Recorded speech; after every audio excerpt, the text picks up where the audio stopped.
স্ত্রীকে শারীরিক সুখ দিতে না পারায় স্বামীকে খাট থেকে লাথি মেরে ফেলে দিলেন স্ত্রী। আসলে আপু, আপনার স্বামীকে খাট থেকে লাথি মেরে ফেলে দিলেন, আপনার কি একটু মায়া দেওয়া হলো না? কিসের মায়া দেয়? মেয়েরা যখন বিয়ে করে স্বামীর সংসারে যায় কিসের জন্য যায়? শুধু কি ভাত কাপড়ের জন্য? আমি একটা মেয়ে মানুষ, তার সাথে আমার বিয়ে হয়ে গেছে। মেয়েদের তো চাহিদা, কিছু চাহিদা আছে। সে যদি আমার চাহিদা পূরণই না করতে পারে, তাহলে তার সংসারটা থেকে আমি কি করব? তার যে একটা সমস্যা আছে, সে সমস্যা চিকিৎসা না করে সে বিয়ে করতে গেছে কেন? তার বাবা মাকে কেন বলেনি? আসলে সে একদমই শারীরিক দিক দিয়ে অক্ষম। ওই যে পড়ে আছে, ওটা জিগান, ওটা জিগান। আসলে ভাই, আপনার স্ত্রীকে আপনি শারীরিক দিক দিয়ে সুখ দিতে পারেন না, এটার কারণটা কি? ভাই সুখ দিতে পারি না বলতে ভুল। এর যদি লাগে 3 কেজি, এখন আমি যদি দেই 1 পোয়া, এটাই তো আমার কাছে জুলুম। কিন্তু এর তার কাছে মানে আপনি বলতেছি- বলতে চাচ্ছেন যে আপনি শারীরিক দিক দিয়ে একদমই অক্ষম? একদমই অক্ষম আমি বলতেছি না ভাই, এর দিনে লাগবে 8 থেকে 10 বার, আমি দেই 2 থেকে 3 বার। এখন এটা বলে আর হয় না ভাই। আমি তো জানি না কোন পরিবারে বাপ মা আমার বিয়ে দিল, ওর এত চাহিদা, ও মাগো। আসলে আঙ্কেল, বিষয় হলো এই যে আপনার ছেলে শারীরিক দিক দিয়ে অক্ষম, আপনার ছেলের বউকে সুখ দিতে পারছে না, এই বিষয়ে আপনারা কোনো পদক্ষেপ নেন নাই? আমরা এতদিন কোনো কিছু শুনি নাই, আজকে আমরা নতুন শুনতাছি। বউ আমার কাছে কোনোদিন কোনো কিছু কয় নাই, পোলা আমাদের কাছে কোনো কিছু কয় নাই। এখন আমরা না বুঝা কোন জায়গায় কী করবো, আমাদের তো কোনো কিছু করার ছিল না। এখন শুনতাছি পোলারে দেখি আল্লাহ বাঁচা রাখলে ভালো একটা ডাক্তার ডুক্তার দেখায়, হ্যাঁ যদি তার সমস্যা থাকে, হ্যাঁ আল্লাহর রহমতে আমরা সমাধান করার চেষ্টা করবো।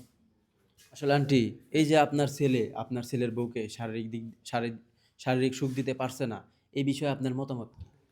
ওখান যেহেতু আমার পোলাই এতদিন আমার কাছে তো বলে নাই, যদি বলতো বউ কিছু বলে নাই আমার কাছে যে মা।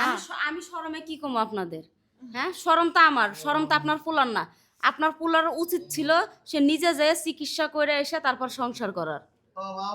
শুনো আসলে ভাই, এই যে আপনার স্ত্রী আপনাকে খাট থেকে লাথি মেরে ফেলে দিল, এর থেকে লজ্জাজনক আর কিছু আছে?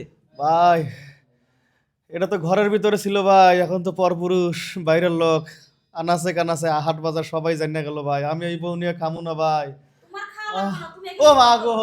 আচ্ছা, আপনি একটু উঠেন, আপনি একটু উঠেন। ভাই আপনি আমার একটু ওঠার উঠেন। মতো ক্ষমতা নাই উঠেন ভাই, ভাই। আমার মাজা গেছে ভাই। উঠেন উঠেন ভাই, উঠেন। ভাই আমি উঠতে পারবো না ভাই। ওনাকে ধরেন একটু। মা গো। মা গো। আসলে আপু, এই যে আঙ্কেল, আপনি একটু ওইখানে বসেন।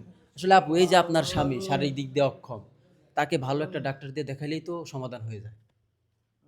ডক্টরের কাছে কি শুধু আমি নিয়ে যাব? আমি 2বার নিয়ে গেছি। ডক্টর ইনজেকশন দিয়ে পালাই চলে আসি। ইনজেকশন দেখে নাকি ভয় করে। হয় তাহলে সে যদি ভয় করে, সে যদি সুষ্ঠুভাবে চিকিৎসা না করে, তাহলে আমার তালাক দিয়ে দেখে আমি বাড়িতে চলে যাই। আপনার বউ যে কথাটা বললো, আপনি ডক্টরের কাছে যাই ইনজেকশন দেখে ভয় পান, আসলে ভয় পাইলে তো আপনার রোগ ভালো হবে না। আসলে ভাই আমি আপনাকে বুঝাইতে পারতাছি না ভাই, তার চাহিদাটা বেশি ভাই। আপনাকে আমি বললাম না, সে দিনে হোক রাত্রে হোক তার 8-10 বার লাগবে। ও গো, ও বাবা, ও বাবা। ওটার উপরে কেন পড়ে থাকি, হ্যাঁ? বাবা গো।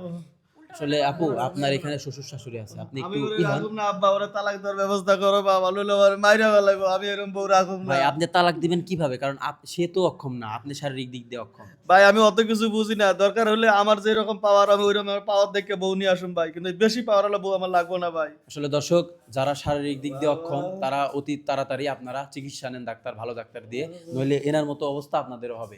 ভিডিওটি তৈরি করেছি আপনাদেরকে জাস্ট একটা মেসেজ দেওয়ার জন্য। সবাই ভালো থাকবেন, ধন্যবাদ।